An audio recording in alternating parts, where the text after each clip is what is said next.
I will start this by telling you I am the last woman in the world that should have been able to do what I did, and everybody used to tell me about it. The things I remember are what I couldn't, shouldn't, and wouldn't do. Right? You're too this, you're too that, you're too female, you don't look like a football player, you're too small. And the one thing that I couldn't do when they told me what I should and wouldn't and couldn't do was listen. So for all of you out there who have been told you couldn't do anything, let me see a show of hands. Just be so stubborn that you can't listen to them. The voices that you hear in your head are the ones that you choose. Okay? Do not ever give anybody power over what you're capable of. That is a choice, and it's your choice that you make not once, but you make it every single day. She mentioned tennis. Well, tennis, I thought I was going to be the next Billie Jean King. I was really good, too. But I had a coach who told me because of my size and my build, I would never be strong enough to play pro tennis. You know, maybe he was right. I grew up to play pro football instead. I still remember the very first check I got for playing women's professional football. It was 2004. It was at the end of my 4th season. We won a Super Bowl, went undefeated, and I got a ring and a check for $12. And while the amount might be low, the significance was huge because that was a turning point. It was the very first time that we were actually professional, right? Now, I used to refer to it as pro football because I figured we needed a few more zeros before I could justify all those letters. However, the check was so significant to me, and this was before photo deposit, right? You know, you couldn't just cash it and keep it. It was a choice back then, cash it or keep it. So I kept it as a reminder for what we were doing, what we were fighting for, right? When I started playing football, man, the biggest dream you could have as a woman playing football was to win a Super Bowl, right? Well, by the time I won 4, I started wondering what was next. Then all of a sudden I had a chance to play for the U.S. national team. I thought, I'm going to do that, right? Won our first gold medal. 2013, won my second. Came back from that game, and all of a sudden, the Dallas Diamonds, one of the epic teams in the history of the sport, was folding. Could no longer afford to put a team on the field. So I get this call from a team in Allen called the Texas Revolution. Now, it's a men's indoor football team, okay? And I have no idea why they want to meet with me. But I was like, hey, you know what? I'm going to rock with this. So I put on really tall shoes. I'm not kidding about that because I am only 5'2". I did. I put on some high boots that day. And I went in for the meeting. The coach was not really so excited about me being there. You could tell, you know, he was an Alabama football coach. All right, y'all know what that means, right? I'm sitting here, he's here, drawing in a non-existent playbook. He did not want to be in that meeting.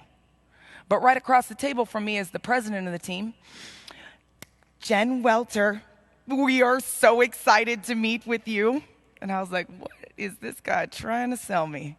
He looked like he was trying to sell a used car, and he was trying pretty hard, right? I was like, uh-huh. It's like, you know, we think it would be great if you would come out and go through a day of training camp with our guys. Like, get some pub. And I was like, wait, so what you're telling me is that you want me to come out and just, like, run some ladder drills with you guys and smile for the camera? He's like, yeah, we think it'd be awesome.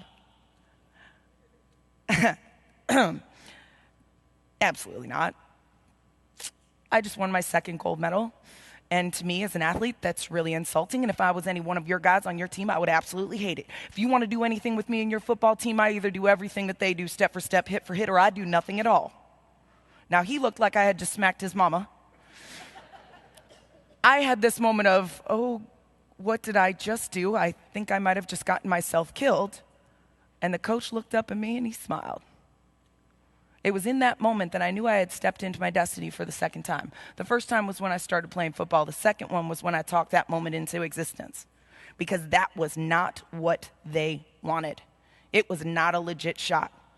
There are a lot of you in here, I would tell you, that you will have an opportunity where you can make something legitimate in your life or you can let them use you. Okay? Now, when you do that, I don't care how you get in the door. What matters is what you do when you get there. So you got to kick a little butt, okay? So it was not supposed to be a legit shot, but all of a sudden, I spoke it into existence, right? That president, ooh, he was frightened, right? He was like, Coach, do you think it would be too much of a distraction if she went through all of training camp? Coach Dub looked at him and he said, with an attitude like that? Hell nah. She'd be the best thing for this football team. She'd give these boys a kick in the butt. And then he looked at me and he said, every drill. Yes, coach. Step for step. Yes, coach. Hit for hit. Yes, coach. If you sidestep one drill, I swear I'm going to cut you. Yes, coach. If one guy sidesteps you, I'm going to cut him, and I'm going to tell him all about it, too. Y'all trying out for this football team. Yes, coach. Frankly, I don't think you're going to make it. I don't know either, coach. And one more thing. You can't play linebacker for me. You're too light in the butt. You get killed. You're going to have to play running back. Whoa, coach, so you want me to do exactly opposite what I've been good at my whole career? Yep. I'm honestly a little bit more afraid of playing offense than I am of playing against men. Too bad, that's the only way we can take you. Well, all right then. So we did it. Now, when I got to the team training camp, there were two things those guys needed to know.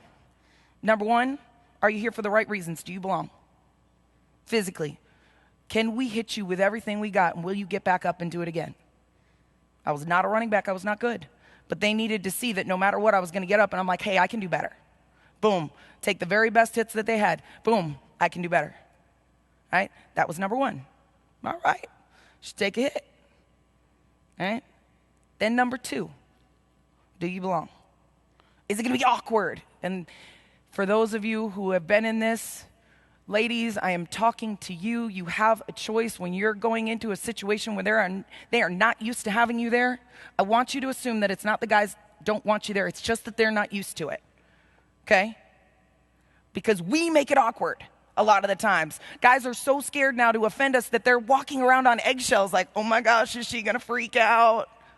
Right? And I've been in the most male-dominated situations, and I can promise you they were all like, oh, is she going to freak out? So you can take that tension out of the situation by giving them the benefit of the doubt, okay? I had to do it with humor. That's just my way. I just laugh about things. I'll smile and keep it moving, right? So there was this moment in training camp, and we're transitioning from one drill to the next, and the running backs coach said, hey, running backs, you guys have your balls? This is an easy one. So one of the linebackers was like, yeah, coach, all but Jen. So I just walked up to him, and I smiled, put my hand on his chest. I said, that's okay, baby. When I need some balls, I'll just take yours out of your wife's purse. Game over. We're good. Because they knew they weren't going to offend me. It wasn't going to be awkward. There were going to be crazy moments. You have a woman on a men's professional football team, it's going to be awkward. Get over it. If it's not intentional, if it's not meant to degrade you, man, put them on notice at times, but just smile and keep it moving. I literally, one of my favorite lines, and I use it all the time, is, you do realize you said that out loud, right? And I'll just keep moving, right? Like, I'm not going to make a big deal about it. I'm just going to keep it moving. Those guys protected me. They looked out for me. They taught me so many lessons. And I talk about them, not the NFL, because if I wasn't successful playing with those men, I never would have been able to make it to the NFL, right? One of the guys, Clinton saw and taught me a great lesson. It was before I even got out there. He was a former NFL receiver, and he said, you are the best thing that's happened to this league since I got here. And I want you to know that the locker room handles itself. One of those guys gives you a hard time. Don't you dare let him see that he got to you. It's like, if I hear about it, I'll set the tone, right? I got your back. Locker room handles itself. And I was like, all right, cool. I'm not going to let anybody see anything. So I'm in training camp, and I didn't know what he was talking about, but Solo comes up to me, and he was like, little mama, I got this. I don't know what you got, but okay. Apparently, one of the cornerbacks was saying, I hope she runs my way, because if she does, I'm going to take her out. Solo heard about it. It's a great one to hear about it. Your number one player, your number one receiver. He said, Coach, I need some one-on-ones right now. This guy, me and him, one-on-one. He looked at the quarterback. He's like, yo, I'm going to run a fade. I'm going to catch a touchdown on you. Runs down, catches a touchdown. He said, you still want to talk crap to a girl? Let's do it again. Boom, lines up again. Hey, I'm taking it to the house right here. 10 times in a row. So you are not good enough to talk crap to a girl. You need to focus more on your game because I got you cut today. And he did. And he taught me to let men be men at times. Ladies, just because you are physically capable of opening a door doesn't mean that somebody opening it for you does not mean you're not capable. Right? Smile, laugh, nod, have fun with it. It took me being able to rock with the guys to make it with the guys. The reason I got my shot in coaching was coming into the next season, we had a brand new head coach. I walked into an event, and all those guys saw me, and they picked me up, and they're tossing me around like a football because relative to them, I am one. Right? But he looked, and he said, who is this girl that all my guys love? And somebody smiled and said, Coach, that's your running back. He said, I had no idea that those guys would love you. I knew everything about you, but I never imagined that they would love you like that. So he grilled me in football, all this stuff. Man, put me to task. I thought, I have nothing to lose. I'm done with this team. I survived playing on a team for a year. I was on the team for a whole year. So I got tackled by big men every day for a year. It was painful, but I survived. That's what I can say about it. All right? I thought I was done, so I laid on all the cards on the table. Hey, they were really bad about this. Team doesn't take care of the guys. I would stand up for them all the time because, oh, wait, I was the number one story in the country right now. Go ahead and cut me. They're afraid you'll cut them. Oh, no, cut me. I'll tell them why. I'll tell them all why. So while those guys looked out for me on the field, I looked out for them off the field. So we had a lot of mutual respect and love for each other. We took care of each other in the ways that we could, right? So Wendell calls me the next day, and he was like, all Devin, who was his defensive coordinator, and I could talk about is how you have to coach this football team. And I said, dude, are you crazy? I don't want to coach football. I'm playing. I'm at the top of my career. You know, I just played a season against men. I could do anything in this game, right? I've seen it faster and harder. I could go back to the women's game and still dominate. I don't want to coach football. And you want to throw me right into men's professional football? You are crazy. And he said, not a lot of guys are going to give you this opportunity. You're taking this damn job. And I said, no, click. Didn't want to coach football. Was never anything I set out to do. And so when I tell y'all I never dreamt about the NFL, I'm telling you the honest truth. Okay? So the next day he calls me back and he said, you know, Jen, I realized something. You didn't turn me down. You turned the organization down. Busted. He's a pretty smart guy. Because I knew how the organization treated people, and I thought I was done with it, right? So he said he had walked into the office, and that everybody got really nervous. It's like, Coach, we saw that you met Jen Wellter. You got to watch out for her. And he said, He said, in my mind, I realized anybody that made them that nervous was exactly the person I needed on my staff. So he said, watch out for her. What do you mean? You got to watch out for her. I just hired her. She's coaching for me. So he called me up and told me I was coaching football. Even though I had never accepted the job, he accepted it on my behalf. Thankfully, I like to say Wendell Davis saw something in me before I even saw it in myself. And that is one of the biggest secrets, I think, to when you talk about women in male-dominated environments, or how do you create that diversity? Sometimes it's pushing people and seeing something that they haven't even seen yet in themselves, okay? Because I never would have coached professional football if he hadn't done that. If he hadn't accepted a job on my behalf that I had turned down, right? Now, how do you step from there to the NFL? Because at that time, the NFL was the no female league. When we started playing football, they would say it was the final frontier for women in sports. I promise you, it never once crossed my mind that the NFL was a place that I could even step a toe in the water. And certainly not as a coach. I'd never even been on the sidelines with a press pass, okay? I'd barely been to NFL games, probably about 7 in my life at that time. But at the NFL owners meeting, when they announced Sarah Thomas as the very first female ref, somebody asked Bruce Arians in a press conference if he could ever see a female coaching in the NFL. And Bruce, being Bruce,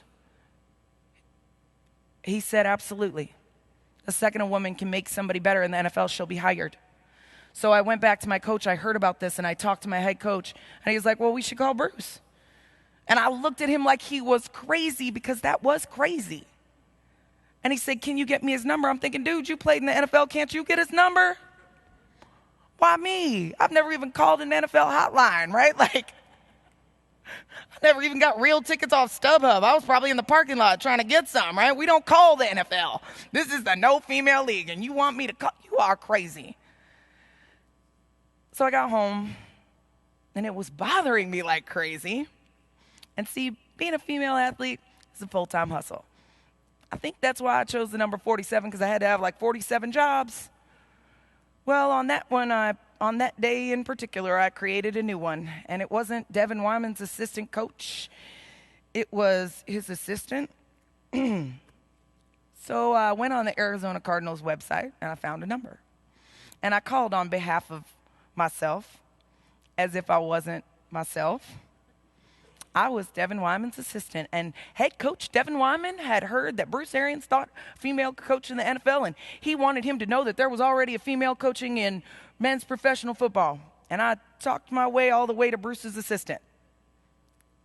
And I talked to him about myself again, as if I wasn't myself. And I told this story about this female coach and how the head coach really wanted to reach out to Bruce on her behalf. And he said, you know what, I think this is a call Bruce would really want to take. He said, but we're, kind of busy getting ready for that thing called the NFL draft right now. But I'll have him call you back. I thought I had gotten blown off, but I was pretty proud of myself that I picked up the phone. I was like, I did that. Woo! That was kind of cool. 2 weeks later, I walk into practice. And we used to practice our practice would start at 6 a.m.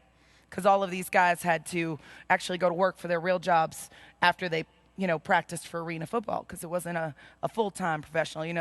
They were still on the pro level too, working on the professional.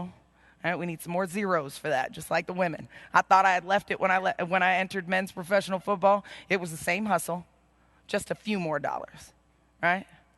And Devin is beaming. Now, Devin Wyman is 6'8", and he's not a basketball 6'8". He's a football 6'8". This is a very large man. And anytime he's that exciting, I don't care if it's a good thing or not, it's still a little frightening. And I'm really sleepy. I was really sleepy. It's like 5-something, right? He's like, Jen, you'll never guess who I talked to yesterday. And I was like, I have no idea. He said, Bruce Arians. We talked for about an hour, and he opened the phone call with, all right, coach, tell me about this girl.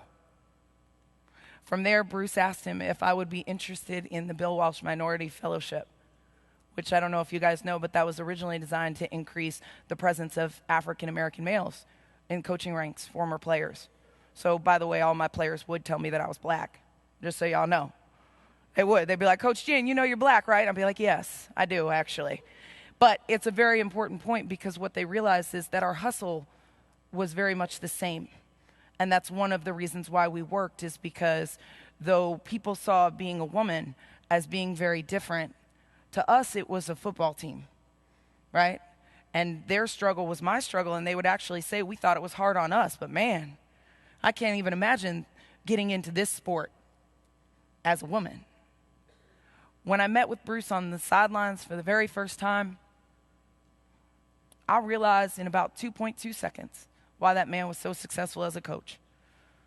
I knew this was a man I would have run through a wall for. He was a coach I would have killed to play for, because I felt like I'd known him my whole life in about 30 seconds. He was so easy and so normal and so natural. A man who wears his power so lightly, right, with such ease. That's how you know what an expert is. I don't have to tell you I'm the head coach. Everybody already knows. He brought in this one woman who is surrounded by all these guys, comes over, he's like, man, coach, I've been really looking forward to meeting you. And he said, I can only put these guys in pads about 14 days. How the F, and I don't mean football, am I supposed to build a team when I can only put these guys in pads 14 days? I said, I don't know, coach, maybe you should come grab some of my guys from arena, because I can promise you they haven't been out of pads 14 days. And frankly, I don't think I was out of pads 14 days my whole career. He said, by the way, I effing cuss. I said, good, it's effing football. And in that moment, he looked at me and he just nodded, because that was a test. If the F word, and I don't mean football, could shake me on the sidelines of OTAs, how in the heck would I be able to handle becoming the first female coach in the NFL? So I would say the F word kind of got me my job. So y'all might not want to hate on that word, because it's not the word that should offend you, it's the use. And I say that all the time. It can be the best word in the world, and that day it was. At the end of that, he said, hey, Jen, can you wait to the end of practice, because I want to talk to you? And I thought, shoot, I can't see anything, I'm too short, but there is no place in the world I would rather be. We talked at the end, and he said, when I was coaching, one of the best coaches I ever saw was at Hines Junior College. I was a receivers coach. And her name was Dot Murphy. The fact that that hasn't changed in all these years is not good. I don't know yet if I can make this happen. I have to get a lot of yeses. But I want you to know it's in my heart to try. Guys, there's nothing in this world that is not possible. Even if it's a dream that you did not dare to dream, it's still something that you can make happen in your own life. But you have to be bold enough to own your own destiny and be willing to bet on yourself every step of the way. Because if I wasn't willing to play for $1 a game, I certainly would have had no business becoming the first female to coach in the NFL. I hope you all will take that into your own lives and just learn how to play big, even when you're 5'2". Thank you so much. You better get a little loud, though. I mean, like, it's football. You still soft.